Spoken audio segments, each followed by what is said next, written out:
ചില ആളുകൾ ഒരു ജോലിയും എടുത്തില്ലെങ്കിലും ക്ഷീണമാണ്. അതുകൊണ്ട് അവർ ഒന്നുകൂടെ ഭക്ഷണം കഴിക്കും ക്ഷീണം മാറ്റാൻ. അതവരുടെ ക്ഷീണം കുറക്കുകയില്ല. അതുപോലെ തന്നെ ചില ആളുകൾ നല്ല രീതിയിൽ വർക്കൗട്ട് ചെയ്തതിന് ശേഷം കുറച്ച് കൂടുതൽ ഭക്ഷണം കഴിക്കും. കാരണം കൂടുതൽ ക്ഷീണം അനുഭവപ്പെടുന്നു. ഇതെല്ലാം തെറ്റായ ധാരണകളാണ് പലപ്പോഴും.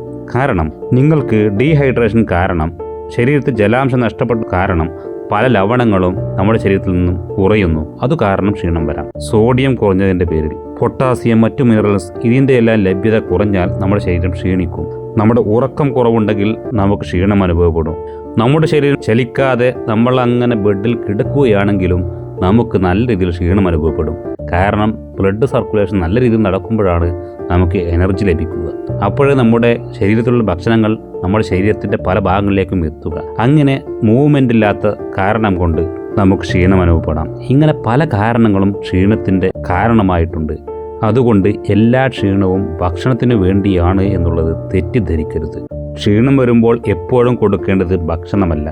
ചിലപ്പോൾ വെള്ളമായിരിക്കാം, അതല്ലെങ്കിൽ നാരങ്ങ വെള്ളമായിരിക്കാം, അതല്ലെങ്കിൽ ഉറക്കമായിരിക്കാം വേണ്ടത്. അതല്ലെങ്കിൽ ശരീരം ഒന്ന് ലൈറ്റായിട്ട് ഒന്ന് മൂവ് ചെയ്താൽ മതി, ഒന്ന് നടന്നാൽ മതി.